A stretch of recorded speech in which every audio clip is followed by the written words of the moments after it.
우리는 지금 산상수훈의 말씀을 계속해서 나누고 있습니다.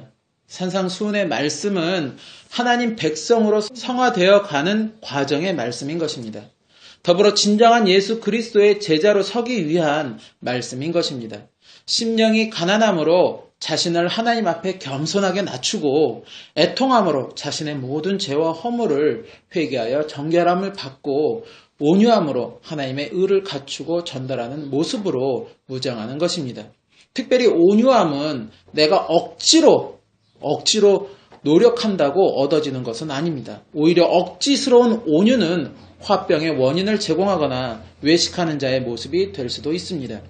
주님 앞에 내 자신을 진정으로 내려놓을 때, 정말 내 마음을 다해서 내 마음 깊은 곳에서 우러나와서 주님 아버지 앞에 내 모든 것을 다 내려놓을 때, 또 내 안에 세상의 그 무엇보다도 큰 것, 세상보다도 가장 큰 것을 내가 소유하고 있을 때, 바로 오늘 본문에 하나님의 의를 담고 내가 소유하고 있을 때 세상을 향한 욕심이나 욕망도 없어지는 것이고, 그래서 그로 인한 다툼이나 경쟁도 없어지는 것이며, 다른 이들의 허물을 포용해주고 용서해줄 수 있는 온유함이 나에게 갖추어지는 것입니다. 그리고 이제 그 온유함이 나에게 완전해질 수 있도록 오늘 본문의 말씀처럼 의에 줄이고 목마른 자가 되어가는 것입니다. 오늘 본문은 의에 줄이고 목마른 자는 복이 있나니 저희가 배부를 것이미요 라고 말씀하고 있습니다.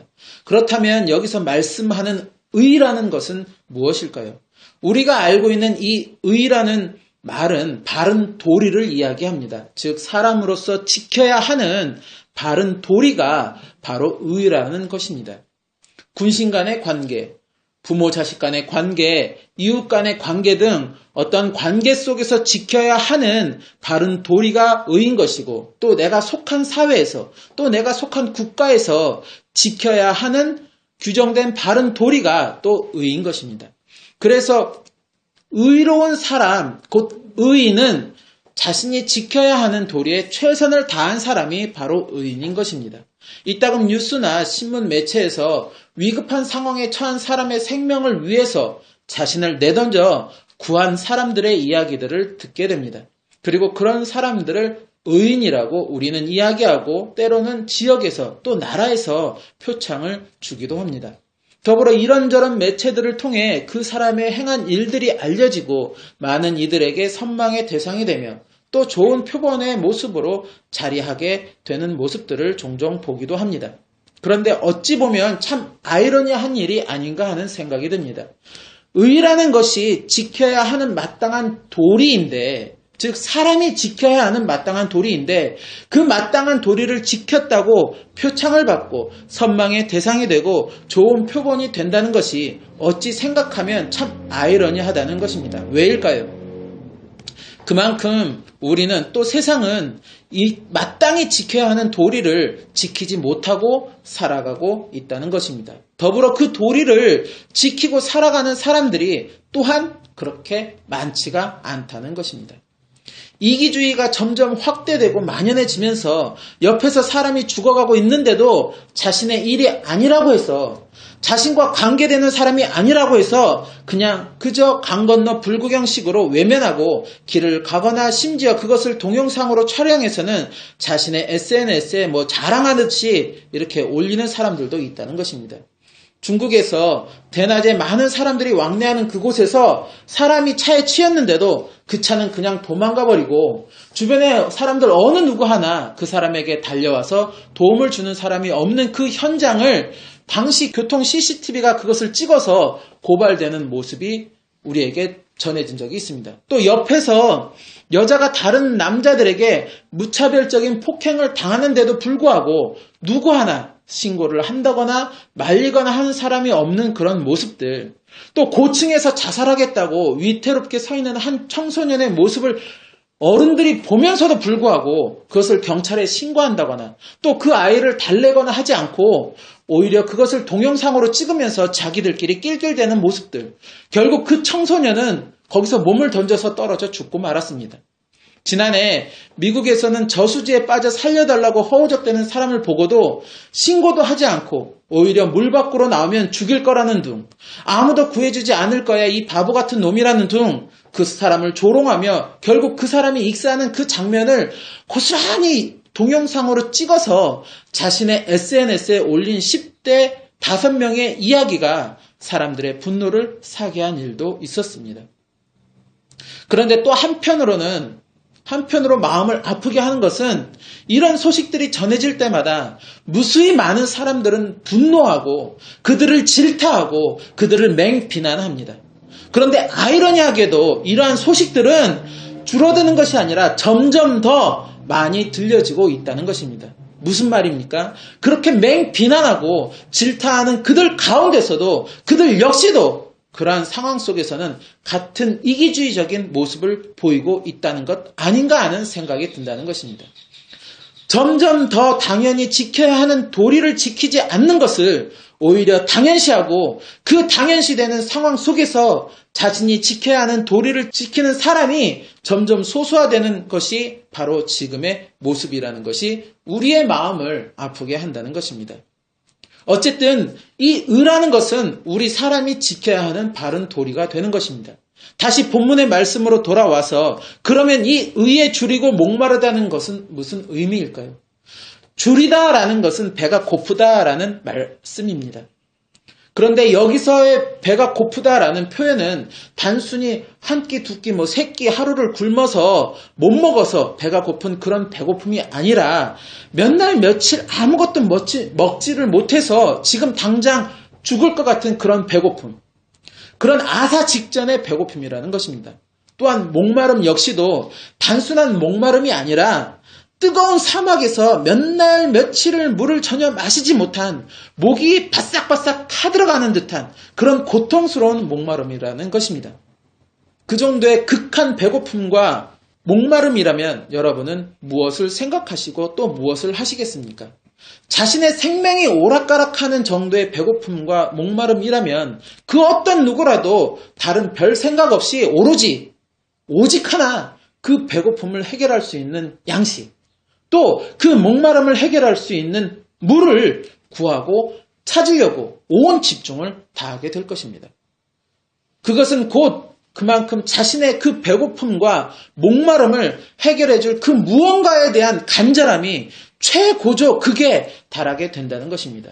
바로 이 극에 달한 간절함의 모습을 갖고 있는 자가 바로 의에 줄이고 목마른 자가 되는 것입니다. 그렇다면 마땅히 해야 하는 일에 대해서 저렇게 극에 달한 간절함이 있는 사람을 오늘 본문은 말씀하고 있는 것일까요? 그리고 이 과정이 하나님의 백성으로 성화되어가는 과정이라는 것일까요? 이 의문을 해결하기 위해서는 우리는 오늘 본문에 의라는 말씀을 성경적으로 좀 더 살펴볼 필요가 있습니다. 성경에서 말씀하고 있는 이 모든 의는 바로 하나님의 의입니다. 따라서 오늘 본문의 의에 줄이고 목마른 것은 바로 하나님의 의에 줄이고 목마른 것입니다.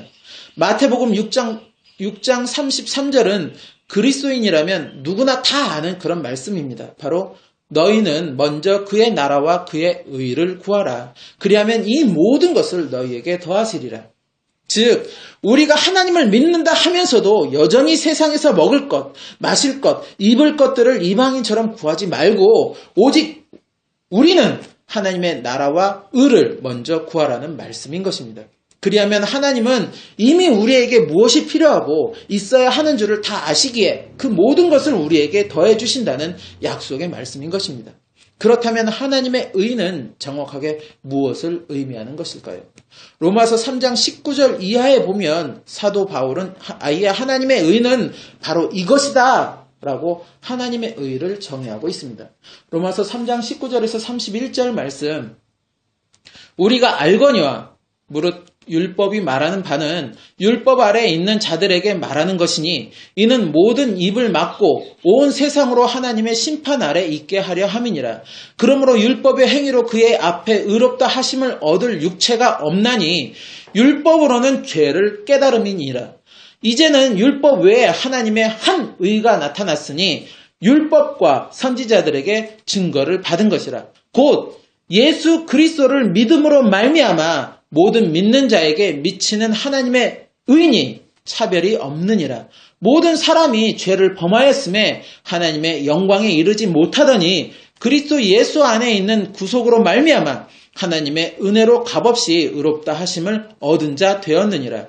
이 예수를 하나님이 그의 피로 인하여 믿음으로 말미암는 화목 제물로 세우셨으니 이는 하나님께서 길이 참으시는 중에 전에 지은 죄를 간과하심으로 자기의 의로우심을 나타내려 하심이니 곧 이때에 자기의 의로우심을 나타내사 자기도 의로우시며 또한 예수 믿는 자를 의롭다 하려 하심이니라.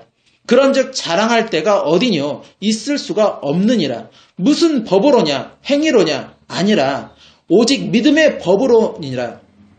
그러므로 사람이 의롭다 하심을 얻는 것은 율법의 행위에 있지 않고 믿음으로 되는 줄 우리가 인정하노라.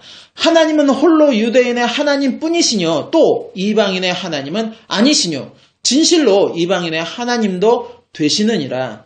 할례자도 믿음으로 말미암아 또는 무할례자도 믿음으로 말미암아 의롭다 하실 하나님은 한 분이시니라. 그런즉 우리가 믿음으로 말미암아 율법을 폐하느뇨? 그럴 수 없느니라. 도리어 율법을 굳게 세우느니라. 말씀이 좀 길었지만 결국 결론은 무엇입니까? 하나님의 의는 바로 독생자 예수 그리스도라는 것입니다. 그렇다면 독생자 예수 그리스도가 하나님의 의라고 하면 우리는 먼저 하나님의 나라와 독생자 예수 그리스도를 구해야 한다는 말씀입니다. 그리고 그 독생자 예수 그리스도에 줄이고 목말라야 한다는 것입니다. 이것은 또 무슨 의미일까요? 방금 읽은 로마서 말씀을 다시 살펴보면 구약에는 하나님의 율법이 있었습니다. 그래서 지도자들은 민족들에게 하나님이 세우신 율법의 모든 초점을 맞추도록 하였고 그것이 곧 하나님의 백성이 되는 길이라고 가르쳤습니다. 그러나 점점 사람들은 이 율법을 마음으로 지키는 것이 아니라 그저 형식적으로 지키는 것으로 치우치게 되었고 결국 율법은 구원의 도구가 아닌 심판의 도구가 되어버리게 된 것입니다. 그래서 율법에 따른 행위는 자신의 죄를 깨달을 수 있는 것은 되지만 결국 하나님께 의롭다 함을 얻지는 못하는 것이 되고 만다는 것입니다. 그러기에 하나님은 그 율법 외에 다른 하나님의 의를 세상에 주셨는데 바로 율법과 선지자들에게 증거를 받은 독생자 예수 그리스도라는 것입니다. 율법과 선지자들에게 증거를 받았다는 것은 이미 오래전부터 선지자들은 독생자 예수 그리스도의 나심을 예언하였고 말씀은 그것을 또한 기록하고 있다는 것입니다. 따라서 바로 이 예수 그리스도를 통해 우리는 의롭다함을 얻을 수 있으며 하나님의 백성이 될 수 있다는 것입니다. 왜입니까? 바로 십자가 구원으로 하나님과 우리 사이의 중보자가 되어주셨기 때문입니다. 그렇게 예수 그리스도를 믿음으로 말미암아 우리는 차별 없는 하나님의 의를 받는다는 것입니다. 그렇다면 예수 그리스도를 믿는다는 것은 무엇일까요? 그저 예수님은 하나님의 독생자이심을 믿고 그가 십자가를 통해 우리의 죄를 도말해 주셨으며 하나님과 우리 사이의 중보자 되심을 믿습니다 라고 하면 예수 그리스도를 믿는다고 할 수 있을까요? 물론 우리 그리스도인에게 이 시인은 아주 당연한 것입니다. 또 그렇게 믿어야 하는 것입니다. 그러나 진정으로 예수 그리스도를 믿는다는 것은 바로 말씀에 온전히 나를 순종시키는 것입니다. 요한복음 1장에 보면 사도 요한은 예수님을 이렇게 증거하고 있습니다. 말씀이 육신이 되어 우리 가운데 거하시는 분, 하나님의 독생자의 영광과 은혜와 진리가 충만하신 분. 그런데 그 말씀은 태초에 하나님과 함께 계셨고 그 말씀이 곧 하나님이시며 만물이 그로 말미암아 지은 바 되었다고 정의하고 있습니다. 그리고 그 안에 생명이 있었으니, 즉 말씀에 생명이 있었으니 이 생명은 바로 사람들의 빛이었다고 말씀하고 있다는 것입니다. 이 빛이 어두움을 비치되 어두움이 깨닫지 못하더라라고 또한 말씀하고 있습니다. 즉 예수 그리스도는 곧 말씀이시고 그가 곧 우리의 생명의 빛이 되신다는 것입니다. 그 생명의 빛이 우리의 죄악된 어둠을 비추는데 우리는 그것을 깨닫지 못하고 있다는 것입니다. 결국 하나님의 나라와 의를 구하는 것, 곧 독생자 예수 그리스도를 구하는 것은 내 안에 그 생명의 빛이 비추어짐을 깨닫게 되는 것을 구하는 것이고, 결국 그것은 내 안에 예수 그리스도가 살아계심을 내가 깨달아야 하고 온전히 인정해야 한다는 것입니다. 그리고 오늘 본문의 말씀에 의에 줄이고 목마르다는 것도 역시 내 안에 예수 그리스도가 살아계시며 그가 나의 생명의 빛이 되신다 하는 것을 항상 갈급함으로 인식하고 오로지 그것에만 모든 초점을 맞춰야 한다는 것입니다. 그렇게 갈급할 때 주님께서 내 안에 들어와 계시어 나는 배부름을 얻게 된다는 것입니다. 자, 다시 처음부터 말씀을 맞춰보면 심령이 가난하다. 결국 나의 죄악된 모든 속성들을 주님 앞에 인정하며 겸손한 내가 되고, 그리고 이제 애통의 회개를 통해 죄에 대한 정결함을 얻으며, 그런 정결한 내 안에 이제 예수 그리스도의 생명의 빛으로 꽉 채워서 내 안에 주님의 의, 그 생명의 빛을 나타내는 온유한 나의 모습으로 변화되는 것입니다. 이것이 곧 하나님의 백성으로 또 주님의 제자로 성화되는 과정인 것입니다. 사람이 이미 배가 부르게 되면 그 어떤 맛있는 음식이 내 앞에 놓여진다고 하여도 그것에 욕심을 부리지는 않게 마련입니다. 마찬가지로 내 안에 주님의 생명의 빛으로 가득 차서 내가 그것으로 배가 부르고 만족하면 세상에 그 어떤 좋은 것을 내 앞에 둔다고 하여도 우리는 그것의 마음을 빼앗기지 않는다는 것입니다. 따라서 그러한 세상 것에 욕심을 부릴 이유도 없고 다툴 이유도 없고 서로가 서로를 원망할 이유도 없게 되는 것입니다. 욕심이 잉태하여 죄를 낳는다고 하였습니다. 그 욕심이 이미 내 안에 생명의 빛으로 가득 차서 사라지게 된다면 우리는 더 이상 이 죄를 낳지 않게 되는 것입니다. 더불어 우리는 하나님의 나라를 위해 또 그 의를 위해 영광을 위해 경주하는 즐거움과 소망이 풍성하고 가득한 그런 경주자의 삶이 되는 것입니다. 누가복음 6장 21절에는 이제 줄인 자는 복이 있나니 너희가 배부름을 얻을 것이라고 말씀하고 있습니다. 이제, 즉 지금 내가 줄여야 하는 것입니다. 지금 내가 목말라야 하는 것입니다. 내 안에 세상 것으로 채워서 그것으로 만족하면서 주님의 생명의 빛을 외면하고 깨닫지 못하는 어리석은 자가 아니라 내 안에 모든 것을 다 비우고 정결함을 받아 그 안에 지금 생명의 빛으로 우리가 배부름을 얻어야 하는 것입니다. 그리고 계속해서 독생자 예수 그리스도의 생명의 빛을 갈급하면서 그 생명의 빛으로 우리는 배부름을 얻어야 하는 것입니다. 언제까지요?